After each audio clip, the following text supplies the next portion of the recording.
আমার খবর। একটা টাকা কম নেই, 40 টাকা। আপনারা যান এখনই জিজ্ঞেস করে নেবেন। নাজমা কোম্পানি চেনেন তো? জিজ্ঞেস করে নেবেন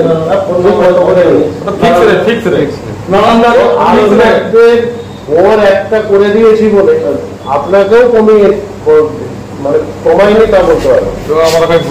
সব ক্ষেত্রে যদি আমরা ঘুরে আসছি আমরা খারাপ হয়ে যাবো। এই কথাটা বুঝে যাবো। আমরা তোমার করে দিয়েছি বলে এখন তুমি যদি সেটাই ধরে বসে থাকো তাহলে তোমার সম্মানও আর আমরা রাখতে পারবো। কারণ আমরা খারাপ হয়ে যাবে। মাঝে একটা কথা বলবো না, তোমরা জিনিসটা বুঝতেই চাইছো, বুঝতে পারছি কি করে বুঝতে চাইছো? 4টে 6টা হোক, নাজমার একসঙ্গে 6টা গাড়ি সেটা নয়, আমি তুলনা করছি না, আমি বলছি তখন একটা বড় পার্টি বড় অবস্থা খুব খারাপ। আমি সেদিনকে বললাম আমি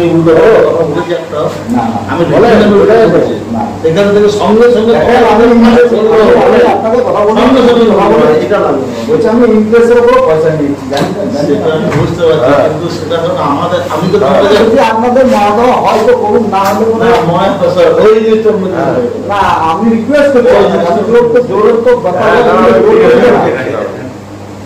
আমি দ্বিতীয় আবেদন করছি আপনার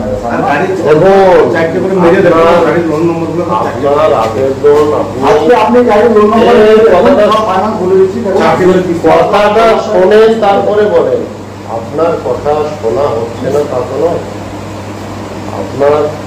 আপনার কথাও তো শুনে আমাকে কালকে আমি কল করে রিপোর্ট করাবো, তার আগে বড় আমাকে কথা দেখতে হবে। এবার কি হবে জানেন তো, ওরা মানে সবাই তো সবকিছু জানে, বড় অঙ্ক দিতে হয়। এবার যখনই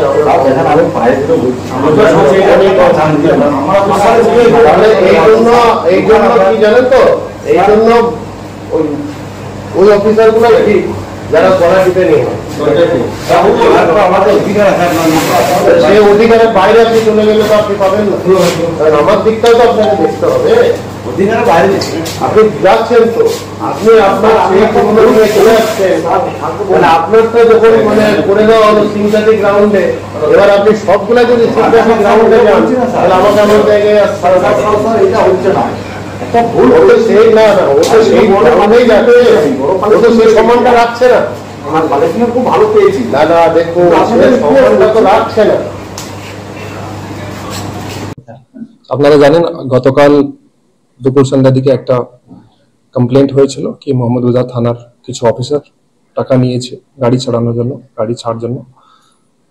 আমরা প্রিলিমিনারি ইনকোয়ারি একটা করেছি। ইনকোয়ারিতে এই যে দুজন অফিসার প্রিলিমিনারি ইনকোয়ারিতে যেটা পাওয়া গেছে ইন্ডিভিজুয়াল ক্যাপাসিটিতে ওরা এরকম করেছে, সেই জন্য দুজনকে আমরা সাসপেন্ড করেছি। দুজনের এগেইনস্ট আমরা further departmental proceeding plus legal action জন্য লিখছি। আমরা সোশ্যাল মিডিয়াতে শেয়ার করেছি, আপনাদের মাধ্যম থেকে বলতে চাই আপনার হেল্প নিয়ে কি বীরভূম পুলিশ এই সবের একদম এগেইনস্ট আছে।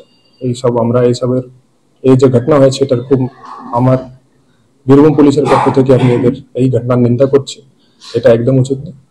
তো যে যারা করেছে ইন্ডিভিজুয়ালি ক্যাপাসিটিতে করেছে, আমরা ইনকোয়ারি করছি, ডিটেইলড ইনকোয়ারি হবে, প্রিলিমিনারি ইনকোয়ারি হয়ে গেছে এন্ড তারপরে আমাদের ডিপার্টমেন্টাল এন্ড লিগ্যাল অ্যাকশন নেওয়া হবে। সোনার গহনায় গল্প বলে যাওয়া ভরত জুয়েলার্স, অনুপম স্পর্শের ছোঁয়া, মায়ের স্নেহ কন্যার সাজ, প্রতিটি রত্নে ভরত জুয়েলার্স। ভরত জুয়েলার্স, গুণমানের অঙ্গীকার, শান্তিনিকেতন রোড, বোলপুর। দেখতে চোখ রাখুন আমাদের ফেসবুক ও ইউটিউব চ্যানেলে।